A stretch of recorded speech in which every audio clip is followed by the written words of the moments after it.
Oke, kita lanjutkan. Jadi pada sesi ini kita akan mulai untuk memasukkan konsep sleep ya. Jadi kan kita sudah tahu ya tadi sleep, kemudian dalam satuan persen. Nah, sekarang kita akan memasukkan konsep sleep ini pada perhitungan. Nah, sebelumnya saya perlu memberitahu tentang beberapa definisi. Jadi di sini V ideal ya. Jadi V ideal adalah kecepatan belt atau puli tanpa slip. Jadi kalau misalnya slipnya 0% atau ideal begitu ya. Jadi ketika pulinya berputar, beltnya juga ikut berputar begitu ya. Itu maksudnya V ideal karena slipnya sama dengan 0%. Nah, sekarang kecepatan slip. Nah, kecepatan slip ini adalah V ideal ya, V ideal ini ya, dikalikan dengan slip gitu ya. Nah, jadi rumus matematikanya adalah V slip sama dengan V ideal dikalikan dengan S gitu ya. V slip sama dengan V ideal dikalikan S. Nah, oke. Nah, sekarang mari kita masukkan konsep slip dalam perhitungan. Nah, jadi ketika puli ini berputar dan mengalami slip, maka tentu maka kecepatannya tidak sama dengan V ideal. Karena kalau V ideal itu pasti tidak ada slipnya atau slip sama dengan 0%. Nah, tapi karena ada slip berarti perputaran puli ini, kecepatan puli ini ya dan beltnya tidak ideal. Nah, maka karena kita sudah mulai memasukkan konsep slip, maka kecepatan putar velocity daripada puli 1 adalah sama dengan V1 ya. V1 sama dengan V ideal dikurangi ini V1 ideal gitu ya. V1 ideal dikurangi V1 slip gitu ya. Karena di sini juga pasti ada slip 1 ya dan di sini ada slip 2. Nah, V1 ideal adalah ini ya, V1 ideal. Jadi V1 ideal dikurangi V slip sama dengan V ideal dikalikan S. Berarti kan V1 ideal gitu ya. V1 ideal dikalikan dengan S. Jadi V1 ideal dikurangi V1 ideal dikalikan S. Nah, karena ini sama ya, berarti bisa saya tulis gini supaya lebih ringkes. 1 dikurangi ini S1, ini S1.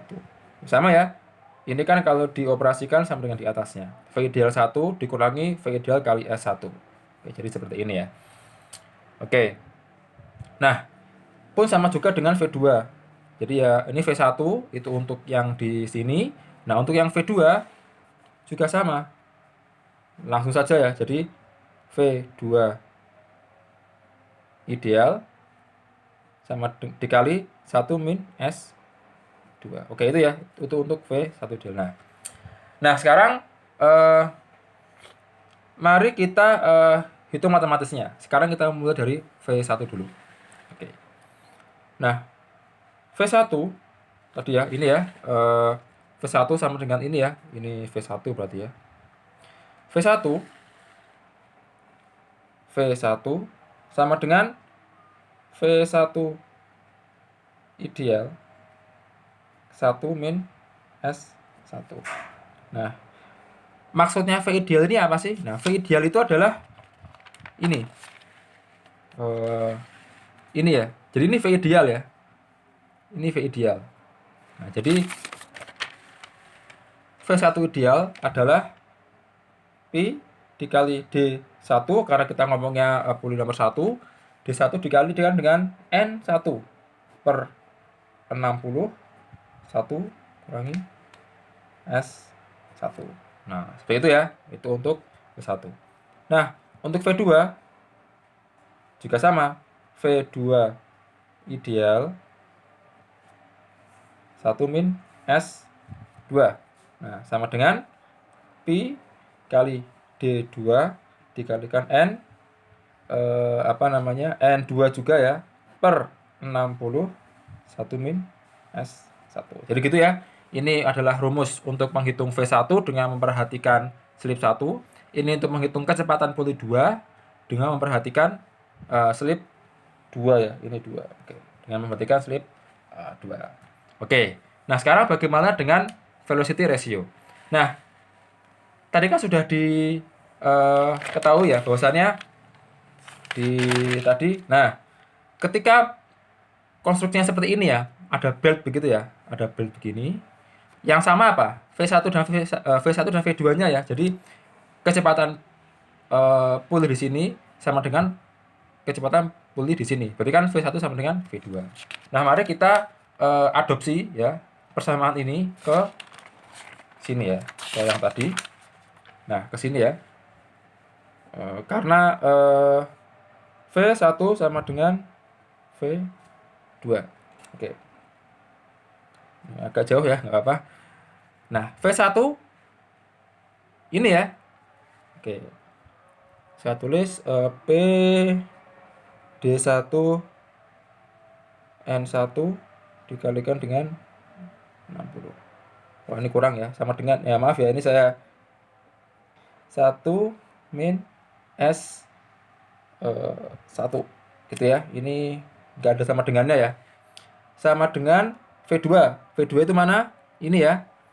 Pi D2 kali N2 per 60 dikali 1 min S2 ya. 1 min S2. Nah, oke, ini saya ganti saja di sini ya. V1 sama dengan V2. Ini saya coret. Oke, gitu ya. Nah, oke. Sekarang ini sama ini 60. Ini juga sama 60. Berarti kan bisa dicoret ya. Coret. Ini juga Pi ya. Kita coret. Pi juga Pi. Nah, berarti bentuknya menjadi D1 kali N1 sama dengan D2 kali N2 1 min S2. Begitu ya. Nah, sekarang kita kita sebelah kiri itu N gitu ya. Jadi ini N1 ya. Yang N2-nya jadi ke ruas sebelah kiri, berarti dia menjadi pembagi. Nah, ini D2 kali 1 min S2. Nah, yang D1 kali S1 1 min S1 ini menjadi pembagi di sebelah kanan. Jadi seperti ini ya. Nah, ini adalah rumusnya. Jadi ketika ini kan N itu kan sama dengan RPM ya. RPM, D itu kan sama dengan diameter. Oke. Nah, diameter begitu ya. Nah, jadi kalau misalnya sudah ada konstruksi seperti ini, diketahui diameter untuk puli 1, diameter untuk puli 2, diketahui juga slip 1 dan slip 2. Nah, maka ya sudah, kita tinggal bisa menghitung RPM-nya. Katakanlah ini drivernya gitu ya. Ini katakanlah N1 begitu. Kita udah tahu N1 berapa dan kita harus mengetahui N2. Ya, ketika kita tinggal pakai persamaan ini begitu ya. Oke. Oke, itu untuk part yang sekarang. Nanti kita akan lanjut ke part selanjutnya.